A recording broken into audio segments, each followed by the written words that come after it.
Madame Cécile Duflot.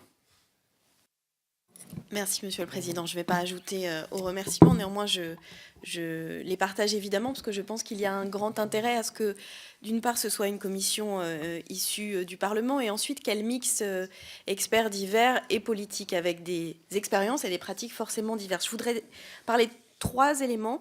La question du temps, elle a été évoquée, mais moi, je voudrais en donner un exemple très pratique qui est peu pensé. Et sans doute que c'est mon prisme d'écologiste qui m'y conduit. On pense souvent du temps sur la mise en œuvre des politiques de long terme et du temps des mandats, mais il faut savoir qu'un certain nombre de dispositions votées par le Parlement pour engager des politiques de long terme et des politiques qui visent à lutter contre la crise écologique ont été la plupart du temps censurées par le Conseil constitutionnel au titre de la Constitution de 58 qui a comme un des primats l'égalité notamment devant l'impôt qui conduit à ne pas pouvoir organiser des systèmes différenciés. Donc il y a des questions constitutionnelles qui ne touchent pas à l'organisation des institutions, mais à la capacité des institutions à répondre aux enjeux qui sont les siens. Donc je veux le dire parce que cette question-là, qui touche effectivement à la question du temps, est à voir différemment. Le deuxième, pour moi, essentiel, c'est la question des a priori. Alors, le professeur Mélin Soukramanian l'a rappelé, il y a un a priori, les gens ne s'intéressent pas aux questions constitutionnelles,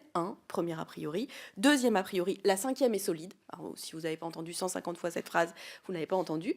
Et troisième a priori, la proportionnelle, c'est le retour à la quatrième.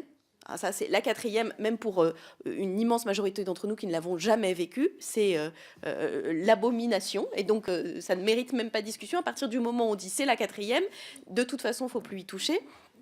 Et quatrième a priori, aujourd'hui, ce qu'on peut effectivement, c'est faire évoluer à la marge, mais une constituante, tout ça, c'est un truc, c'est très loin. Et donc, j'ai été vraiment très, très attentive à tout ce que vous avez dit, Monsieur Vinocq, tout à l'heure, d'absolument passionnant, où quand on se retourne, effectivement, ce qui apparaît très stable, très immuable, très impossible, peut être complètement transformé, voire révolutionné, c'est le terme, très rapidement. Et d'ailleurs, peut-être que c'est une de nos fragilités, c'est que nous ne savons pas faire évoluer, peut-être que c'est notre responsabilité particulière ici, la capacité à faire évoluer sans qu'il y ait besoin de refaire une nouvelle constitution brutalement. Le débat, d'ailleurs, chez nous, s'est posé beaucoup sur la 6e République. D'ailleurs, tout le monde est pour la 6e République, ou pas tout le monde, pardon, mais on peut être pour la 6e République sans avoir à définir de quoi il s'agit. Mais le simple fait de changer de République est positif, tout comme renvoyer à la 4e est négatif. C'est-à-dire qu'il y a une espèce de fétichisme du chiffre qui ne dit pas exactement ce que ça signifie. Mais par exemple, je le dis, dans ma famille politique et pour un certain nombre d'entre nous, on est pour la 6e République, point. Mais la 6e République, vu la démonstration que vous nous avez faite, ça peut tout être. On peut, et j'ai adoré cette idée, élire au premier tour au suffrage universel les 5 candidats à la présidentielle qui ensuite pourront être départagés par l'Assemblée nationale. On oublie qu'on a inventé des systèmes raffinés. Et donc sur cet attachement de l'élection président de la République, moi je pose la question.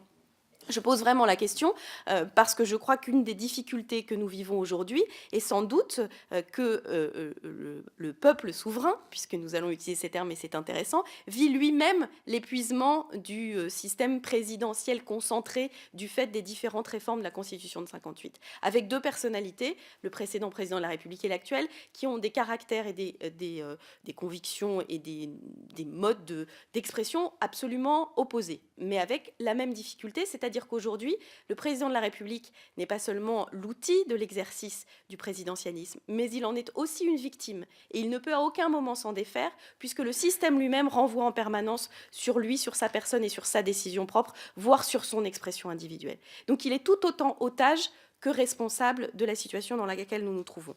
Le troisième élément pour moi important, et qui m'intrigue d'ailleurs, puisque nous n'en avons pas parlé, peut-être que c'est un des impensés de l'avenir de nos institutions, c'est que toutes ces réflexions préalables qui ont eu lieu, toutes ces révolutions et ces constitutions se sont faites dans un espace politique assez bien défini, celui d'un État-nation, la France, qui avait des relations avec ses voisins, le plus souvent d'ailleurs des relations conflictuelles, et qui se trouve maintenant dans un périmètre géographique totalement transformé, celui de l'Union européenne, avec un poids politique, avec une organisation très imparfaite, des institutions qui mériteraient là aussi d'être très largement interrogées, que sont les institutions européennes. Et avec en permanence le fantasme ou la réalité que les institutions françaises n'ont pas toute compétence à organiser l'avenir de notre pays. Et que donc, il y a cette impensée du lien entre les institutions françaises et les institutions européennes.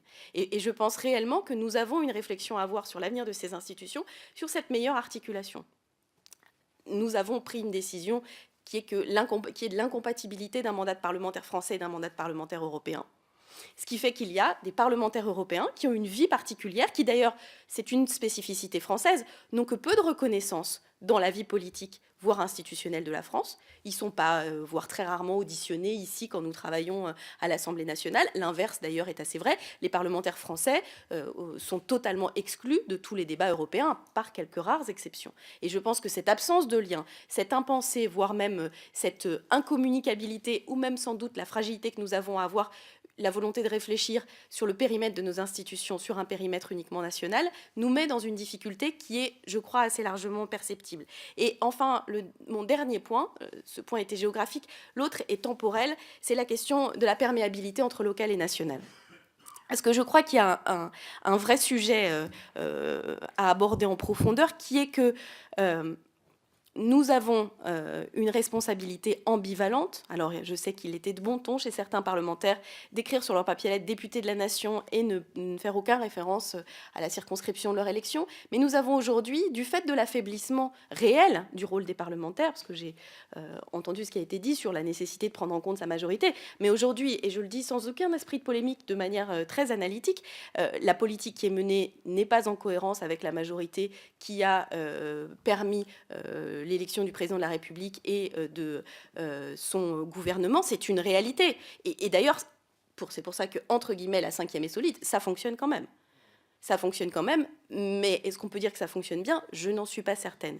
En revanche, ce qui est sûr, c'est que cet affaiblissement de fait du rôle des parlementaires, qui savent que pour un certain nombre de grandes orientations politiques, ils ne pèsent pas sur les choix de l'exécutif et qu'ils sont plutôt en charge d'essayer de les amender à la marge, voire de les accepter en tant que tels, pour ne pas affaiblir l'autorité du président de la République. La phrase est rentrée dans le discours.